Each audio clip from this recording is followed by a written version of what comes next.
Hey, it's me. Yeah, it happened again. Oh, no. Yeah, trust me, the irony's not lost on me. It started, what, 15 minutes ago? I'm not gonna make it. Damn it. Yeah. Paolo, David, Rocco, they're all gonna be laughing at me, man. It's embarrassing. Yeah. Something tells me that's not going to be a huge issue.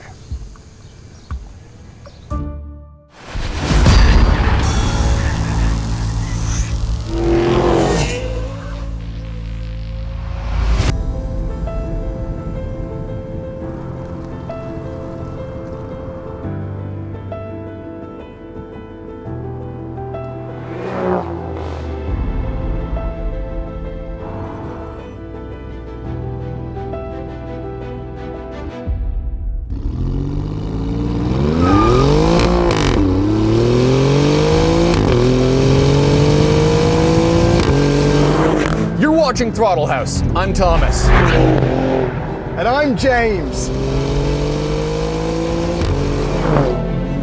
And this is the Giulia Quadrifoglio.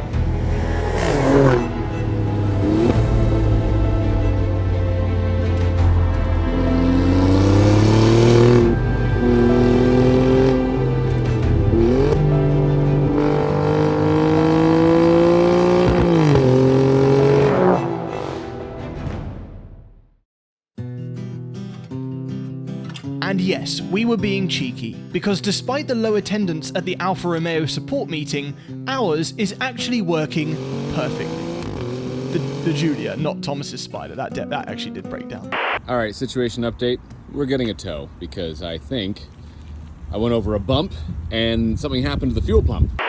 But can you blame us for using humour as a defence mechanism in front of something so intimidatingly beautiful? The Giulia has been refreshed for 2024, which means that its top trim, the Quadrifoglio, once again has a fighting chance of re-establishing its place amongst the performance sedans. A selection that has seen increased brutality, American absurdity, hybrid F1 tech, apparently made out of anvils, and in other places, just some tweaks. For some, the Giulia Quadrifoglio has actually changed the least, and considering it's now the oldest, do the changes qualify it for its $80,000 starting price? Let's find out.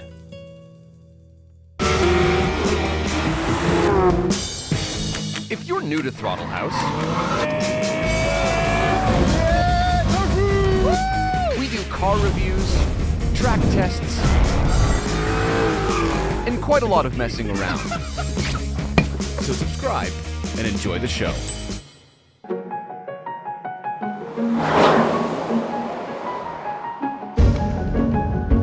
Beautiful, isn't it? Look at it, red glistening in the sun, turbocharged Fury, 4 cylinders. Yeah, this isn't the Quadrifoglio. We'll get to the Quadrifoglio in just a second, but I wanted to bring out the TI, because the interesting thing about the Giulia is it's a range of sedans that's built top down. The Quadrifoglio was what it was supposed to be. So if you get one of the lower trims, like this, you're smart, because it benefits from all the engineering goodness and genius that the Quadrifoglio has for way less money. I have a carbon fiber drive shaft. I don't have a carbon fiber roof and hood, but I have an aluminium roof and hood. I have the same 8-speed transmission, the same paddle shifters, the same interior, the same seats. It looks the same. Every time I've ever gotten a Quadrifoglio, my favorite thing about it is not that legendary Ferrari chopped off 2-cylinder engine that everyone goes on about. It's the way it moves, it dances, it's agile. So theoretically, even a normal Giulia should achieve those things. And guess what? It does. This thing drives beautifully. Chef's kiss. Absolutely dances. The short steering ratio is there. It's lighter than the Quadrifoglio.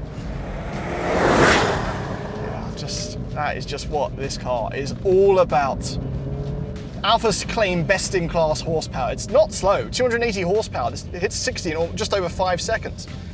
But the fact that it drives as beautifully as the Quadrifoglio is way more important.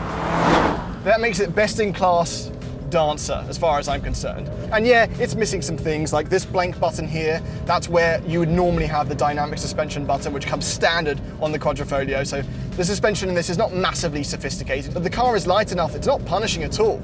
There's no LSD, and yeah, I mean, you really are, there is something to be said for that V6, because this, while potent and punchy and confident, because this is the all-wheel drive, which can send some power to the front, after 0.15 seconds apparently, which just makes it a really good winter vehicle. It's not a massively exciting engine. The moment you start to access that power, there it is. Drone, because you've hit red line, and it just sort of drones down here. Look. Yes, I'm it! Little bit of a letdown. Yeah. Also, you can't turn off traction control, which I'm hoping Thomas forgets, because I think that was the reason he didn't buy this a few years ago when he was thinking about it. So it's not hooligan. It's not hooligan in that sense. It's safe. It's safe. It's safe. It's confident. This has 50,000 miles on it. It's from 2018, and you can buy one of these for 20,000 US dollars. This right now is for sale for 28,000 Canadian. That's the price of a Corolla. And if you do what the previous owner of this one has done and put a carbon fiber lip spoiler on the back, you basically have what anyone else would think is a Quadrifoglio. And from the driver's seat, as long as you don't step on it, you've got one too. James is an idiot. Why would you buy the non-Quadrifoglio version of a car that's meant to be the Quadrifoglio? That's like training an Olympic sprinter to do the 100 meters and then forcing them to do the race in Crocs filled with peanut butter. Every aspect of the Quadrifoglio is better. The brakes are better. The engine is better. The suspension is better. The aerodynamics are better. The looks are better. No, Tom, no one is disagreeing with that. But the point is, this is like $75,000 more than that. What are you doing? Don't do that. That is so childish. This is ridiculous.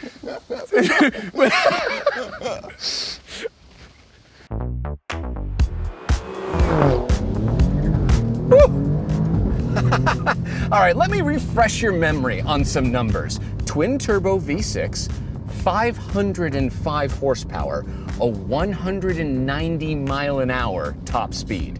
That's over 300 kilometers an hour. This car's a monster, even by today's standards.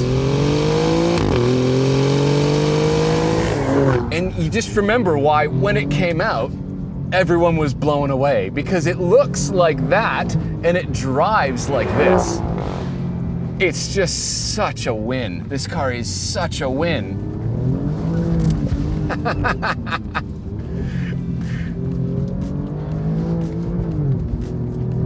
Oh.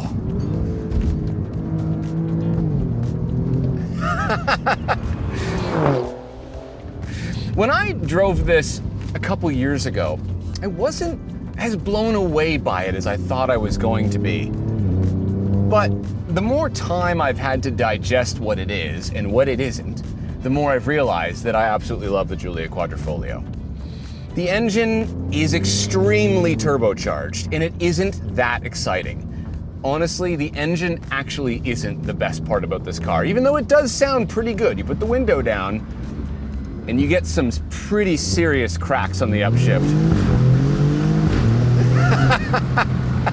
That's good, but with the windows up, it isn't loud enough. But it reminds me of the new Nettuno engine in the Maseratis, and that's a good thing.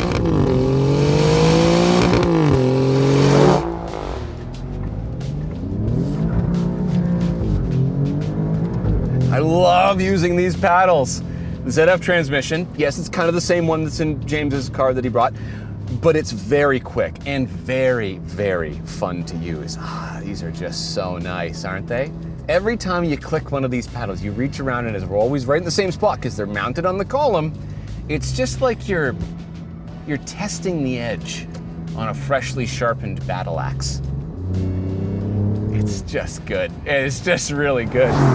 But easily the best part about this car is the way that it goes around corners. it reminds you of why you like driving sports sedans in the first place. Out of all the sports sedans right now, including the new M3, this is the only one that really feels like it delicately dances through the corners like a Ferrari. And it's the only sports sedan I've driven in a long time where I swear you can feel the really good weight distribution without reaching the limit. You just load it up and you feel that nose just want to tuck in. It's good. It's really good. It is real quick, actually.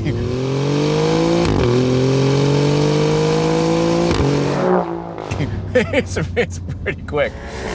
And thank God this one doesn't have the carbon ceramic brakes. So the brakes actually work in a normal, intuitive way for everyday driving. This is all you need. You do not need the carbon ceramics, honestly. Unless you're really doing track work with this car, you just don't need them. It's just such a fun car driven in anger. It really is. I'd put a louder exhaust on this because I want it to sound like this in the car.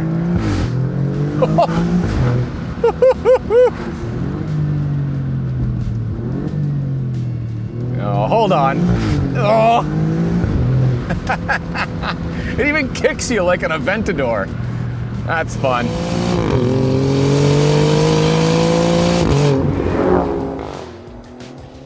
Before we pulled over to compare the styling of the two Giulias, James had a go in the Quadrifoglio, and I hopped in the old TI. And I have to admit, I rather liked it. All right, listen, it's pretty good. It's pretty good for $75,000 less. Dances. Yes, it definitely does. It's Spicy. It's good. There's a few extra chilies. Very spicy. Yes. Yeah, on the hot mark, on the hot graph. Yeah. 6 chilies versus 4. Am I going crazy, or is this particular Quadrifoglio a little bit spicier than Quadrifolios we've driven in the past? Maybe we're just happier. We just could be happier. Maybe we're just seeing more colours open. clearer. Yeah. But yeah, it does feel... Like it makes more noises, I swear. But it's still that turbocharged power band. It is extremely... I feel like I'd like to drive this with a 4-liter turbocharged car. So there's a little bit more displacement, a little bit less boost. So you don't have to go yes. in every gear. But this does the same thing. This, very much By the time does. you're into the power, it's like, you got to change, mate. Yeah.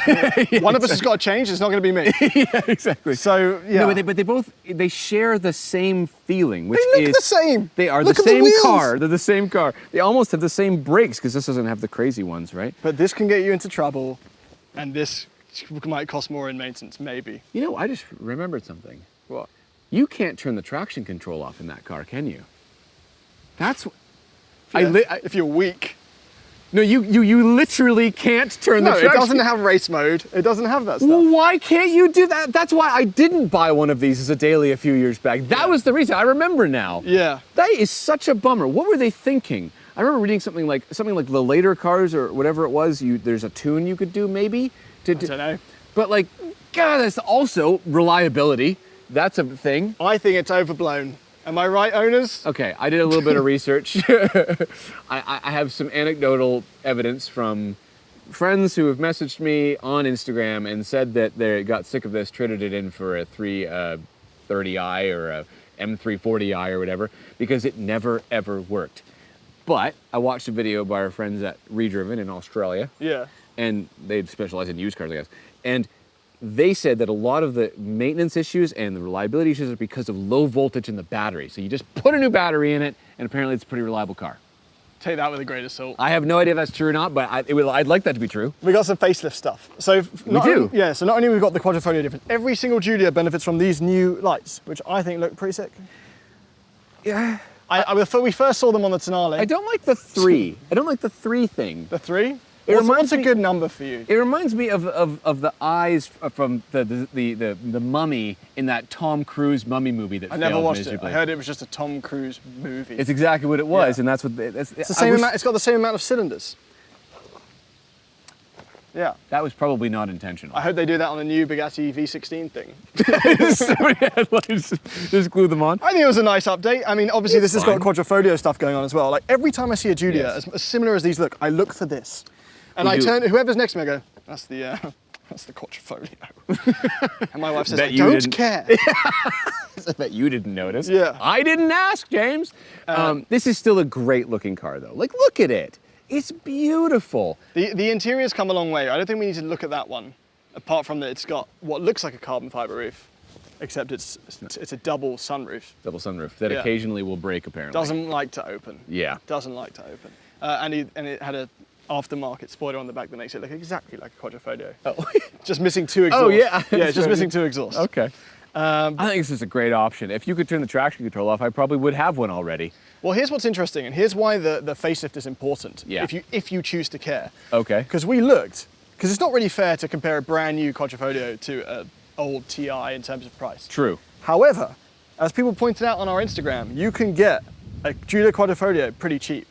And it's even cheaper than we thought. We looked, they were about 60 Canadian, the few that we found, with like 30,000 kilometers on it, and basically new. I could trade in my M2 and a little bit of money and get a Giulia Quadrifoglio, and that's weirdly tempting, actually. But you'd be missing out on some things. But what am I missing? Let's have a look. Okay. Like this rear view camera. Oh yeah, Hey, it's just unacceptable, isn't it? terrible. It's that and this whole interior that's stopping me from instantly saying I would take this over any other sports sedan on the market. I like the exposed carbon weave, Well, that's new this year. and it looks clean. You know, the design is pretty, but it isn't any different to the interior of that other one, except for, when this is only new this year, this exposed carbon fiber. It was shiny before. Right. And digital gauge cluster is new this year. It's a very nice digital. It's a very nice one. That I like in it a race lot. mode. Yes. Give me race. And this one hasn't been optioned with the very, very cool carbon fiber seats, Oh yeah. right? Yeah. This has just got the normal seats, and these seats are exactly the same as those seats. But I like the Quadrifoglio differences. Yes. I like the subtle is Alcantara on the wheel. very I like good. the carbon fiber here. It changes the exhaust so much in race mode. It's cool. Seats are reasonably comfortable. The interior and the seats are very, very nice. It's all tons of headroom. It's a really well-designed interior, except for the fact that it's weirdly difficult to get out of the car, because I don't know, this must have something to do with why the chassis is so stiff, but this B-pillar is massive, and it's like right there. Right. It's like, check your blind spot. Yeah. You can't. There's a bar there. Also, It's when weird. you sit low, the wing mirror takes up a lot of your vision It as does, well. yeah. But I remembered this having a terrible back seat, and it doesn't actually. It's reasonably interesting. comfortable. I fit fine. I'm 5'10". Yeah. We haven't got Harrison here today because Yeah. congrats to Harrison. He's the proud father of twins. Yes. But I managed to find a Harrison extender for myself, and there isn't enough headroom for a 6'6" man. You're talking about headroom. Yeah, legroom. I couldn't figure out how to mimic his legroom situation, so I Right. gave up. Yes. But yeah. Listen, this interior has always been a couple cuts below the other options Yes. that have been out there, and the reason you get this car is, oh my God, Yeah. that's been rattling like a bastard for the entire day too. That would not happen with a new M3. It just wouldn't. No, it just wouldn't. And this screen, despite being updated, is not good enough. And No, what it's is slow. CarPlay? It's just like this, isn't it? Yeah, well, it doesn't matter because they've got this nice big shape here, and then Yeah. they just put a little screen behind it. They didn't even attempt to like what BMW would do is they would make all of this screen and Yes. use all the real And the black estate. levels would be better. Yeah, it's just it's not good enough for that much money. You're so much of what you're paying for in this car is the amount of R&D that went into designing the chassis and the whole experience of driving this thing around a corner. But as a result of that datedness, the only bit of piano black is like that.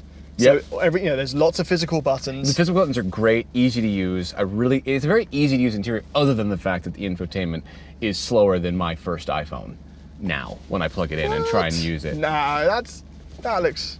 It's so laggy. That's not great. Also, this little wireless charging pad, for some reason, if anything gets anywhere near it as you're driving, foreign object detected and wireless charging pad will pop up. Does it stop charging? I don't know, I could barely get Apple CarPlay to work. My phone got really hot. Right. Lots of things happen. Just the xenophobia of this section just threw you off. Anyway, I'm very glad we got back into this. I'm very glad Yes. that you got a chance to live with it beyond my time with it in LA. I really enjoy driving this car in anger more than all of the other sports sedans, except for maybe the CT5V Blackwing. Like that car. 5V. The CT5V Blackwing Yeah. is such a wonderful machine to drive hard. Not that the M3 isn't, But this just has this like, it's just so nice to drive. I love it. It's a good car. It's a really good car. And this car's time is coming to an end. Yeah, because it's 80. Yes, this generation has been around for a while, and it's a played out sentiment, but we are going to miss the Quadrifoglio when it's gone after this year. It was always one of those other options that felt like the more interesting or daring choice. There are fewer of them on the road than BMWs or Audis or Mercedeses, and due to their reputation of reliability, warranted or not, purchasing a Giulia represents making perhaps a more bold decision, one that prioritizes driving enjoyment and style over things like interior finishes and, well, obvious common sense. And for that decision, you're rewarded with one of the most delectable driving experiences a sports sedan can offer.